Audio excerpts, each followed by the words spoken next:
রাজধানীর বাজারে ফের ঊর্ধ্বমুখী নিত্যপণ্যের দাম। সপ্তাহের ব্যবধানে সবজির দাম কেজিতে বেড়েছে 10 থেকে 30 টাকা পর্যন্ত। আর এক মাসের কম সময়ের মধ্যে ডিমের দাম ডজনে বেড়েছে 40 টাকা। বিক্রেতারা জানান, বৃষ্টির কারণে সবজির সরবরাহ কম থাকায় বেড়েছে ডিমের চাহিদা। দফায় দফায় নিত্যপণ্যের দর বৃদ্ধিতে ক্ষুব্ধ ক্রেতারাও। সাপ্তাহিক ছুটির দিনে রাজধানীর কারওয়ান বাজারে ক্রেতাদের আনাগোনা থাকলেও নেই স্বস্তি। বাজারে পর্যাপ্ত সবজি থাকলেও দামের কারণে চাহিদা মতো কিনতে পারছেন না ক্রেতারা। বাজারে প্রতি কেজি বেগুন, শসা ও পেঁপে বিক্রি হচ্ছে 120 টাকায়। করলা, টমেটো ও ঢেঁড়স থেকে শুরু করে কাঁচামরিচ সবই মিলছে 100 টাকায়। বিক্রেতারা বলছেন, টানা বৃষ্টি আর বাড়তি পরিবহন খরচ বৃদ্ধির প্রভাব পড়েছে সবজির দরে।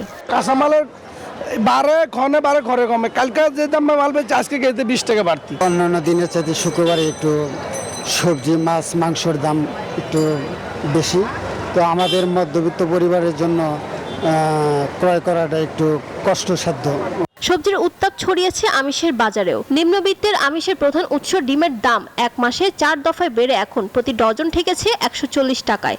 সব মশার বিরুদ্ধে সুরক্ষা দিতে এলো বসুন্ধরা এক্সট্রিম অ্যারোসল, মশার বিরুদ্ধে এক্সট্রিম সুরক্ষা। আর সপ্তাহ 3 আগে ডিমের ডজন ছিল 100 থেকে 110 টাকা। তবে কিছুটা স্বস্তি মিলছে মুরগির দামে। কেজিতে 20 থেকে 30 টাকা কমে ব্রয়লার 165 এবং সোনালী মুরগি বিক্রি হচ্ছে 300 থেকে 310 টাকার মধ্যে।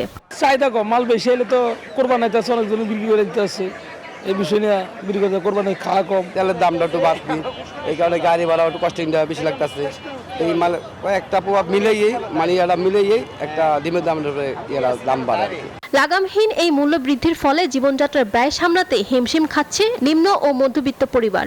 সংকট নিরসনে দ্রুত বাজার তদারকির দাবি তাদের।